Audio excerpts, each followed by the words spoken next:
आइए हमारे साथ कार्यक्रम में शामिल हो रहे हैं एक बेहद खास मेहमान Kotak Mahindra asset management company के सीईओ इक्विटी हर्षा उपाध्याय साहब। Harsha sir, good morning. बहुत बहुत स्वागत है आपका सर, धन्यवाद हमें समय देने के लिए।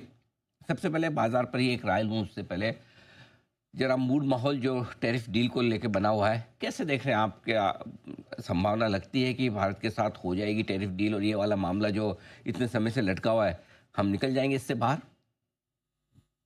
Good morning Anil ji. Morning sir. देखिए, प्रेसिडेंट ट्रम्प होते हुए कुछ भी प्रेडिक्ट करना बहुत मुश्किल है, जी। लेकिन जरूर लगता है कि कुछ ही दिनों में एक एक फाइनलिटी आएगी इस टैरिफ रेट्स के ऊपर और कौन से प्रोडक्ट कैटेगरी पे क्या होने वाला है। तो लगता है जो एक एक बड़ा सा ओवरहैंग रह चुका है मार्केट के लिए वो शायद हट जाएगा। लेकिन ये भी बोलना मुश्किल है कि हम पूरी तरफ से आराम से ये टैरिफ रीसेटलमेंट में हम निकल जाएंगे। कुछ प्रोडक्ट कैटेगरीज ऐसे भी हो सकते हैं जहाँ पे एक्सपेक्टेशंस के हिसाब से शायद ना हो। लेकिन मेरे हिसाब से 2-3 दिन का बात है और हो जाना चाहिए। बिल्कुल, तो टैरिफ डील पर संभावनाएं तो हैं। अब बताएं सर, बाजार के मूड माहौल पर अब हम न तो 22,000 के आसपास हैं कि बहुत सस्ते हैं, न 25,500 के आसपास हैं। तो कैसे देख रहे हैं आप वैल्यूशन? क्या अभी भी रीजनेबल हैं, महंगे हैं? क्या है आपका विचार? अनिल जी, देखिए, वैल्यूएशंस तो महंगे हैं, लेकिन अगर आप मैक्रो एनवायरनमेंट देखेंगे तो काफी कुछ जो मैक्रो सिचुएशन हमारे सामने है, सब कुछ बिनाइन लगता है। इन्फ्लेशन काबू में है, ग्रोथ रेट ठीक ठाक है, जियोपॉलिटिकल इश्यूज भी एक तरफ से संभल चुके हैं।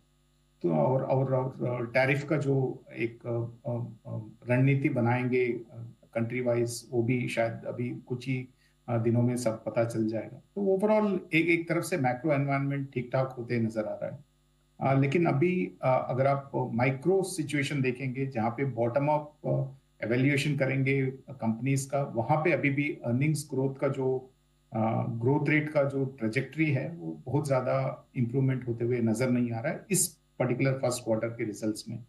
लेकिन जरूर ये उम्मीद है कि सेकेंड थर्ड फोर्थ क्वार्टर्स में सब्सिक्वेंटली इंप्रूवमेंट दिखना चाहिए और डबल डिजिट के ओर बढ़ना चाहिए। अगर आपको FY 25 का याद रहेगा कि निफ्टी का earning single digit growth rate पे था, तो उस हिसाब से 26 एक एक तरफ से बेहतर ईयर बोला जा सकता है। लेकिन जरूर वैल्यूएशंस में काफी कुछ डिस्काउंटेड है, तो इसलिए बहुत ज्यादा अपसाइड भी नहीं दिख रहा है, लेकिन कंसोलिडेट होते हुए यहाँ पे मार्केट लग रहा है। थोड़ा सा समय बिताएगा बाजार इन लेवल्स के आसपास। अब जो बड़ा ट्रिगर बाजार के लिए हमारा होगा वो नतीजों के सीजन का होगा। तो कैसे देख रहे हैं आप रिजल्ट सीजन को? क्या उम्मीद रखी जाए कि पिछली तिमाही के मुकाबले में ये तिमाही बेहतर हो सकती है सर? वो भूलना मुश्किल है इस समय। हमें लगता है कि वो शायद थर्ड और फोर्थ क्वार्टर प्रीवियस जो फाइनेंशियल ईयर था उसी हिसाब से एक तरफ से नरम नतीजे ही नहीं नतीजे ही आएंगे। लेकिन जरूर ये कह सकते हैं कि सेकेंड हाफ बहुत बेटर रहेगा, और सेकेंड हाफ का जो ग्रोथ रेट्स है वो पूरे साल का जो ग्रोथ रेट्स होगा उसको डबल डिजिट में खींच के लेके जाएंगे। तो यहाँ पे बहुत ज्यादा नेगेटिव रहना अर्निंग्स ट्रेजेक्टरी को लेके सही नहीं है। मेरे हिसाब से 3-4 क्वार्टर का एक एक तरफ से कंसोलिडेशन हो चुका है, और अर्निंग्स में भी कुछ काफी चेंजेस नहीं दिखाई दे दिए हैं। लेकिन यहाँ से आगे उम्मीद है कि इम्प्रूवमेंट होगा, तो इसीलिए अर्निंग्स पे बहुत ज्यादा नेगेटिव रहना शायद ठीक नहीं है। ओके, तो अर्निंग्स पे ज़्यादा नेगेटिव ना रहे। सेकंड हाफ यानी कि अगली 6 मई ज़्यादा बेहतर नतीजों के लिहाज से होगी।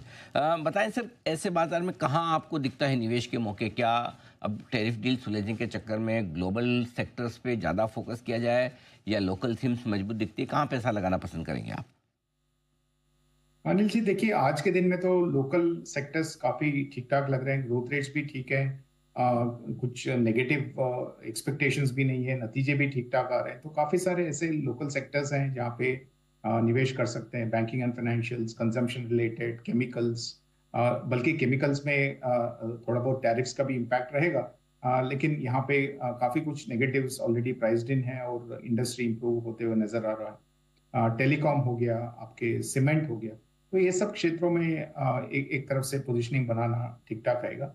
अगर आप आईटी सेक्टर या फार्मा सेक्टर की बात करें, जो एक्सपोर्ट ओरिएंटेड बिजनेसेस हैं, और टैरिफ से काफी कुछ यहाँ पे बिजनेस मोमेंटम पे इम्पैक्ट पड़ सकता है। तो हमारा यही मानना रहेगा कि अब 2-3 महीना तो हम वेट कर चुके हैं, तो अगले 2-3 दिन में शायद एक एक तरफ से क्लैरिटी मिल जाएगा। तो उसके बाद जो भी प्राइजेस हैं वहाँ पे फिर से एक बार रीएवैल्यूएट करना बेहतर रहेगा, rather than kind of preempting what to do in the next couple of days. Perfect, ठीक बात है, ये ज़्यादा बेहतर होगा। हर्षा सर, बहुत बहुत धन्यवाद आपका, समय दिया आपने विस्तार से बाजार के डायरेक्शन के बारे में हमारे दर्शकों को राय दी। Thank you so much sir, जल्द आपसे फिर मुलाकात होगी। आज के लिए बहुत बहुत धन्यवाद।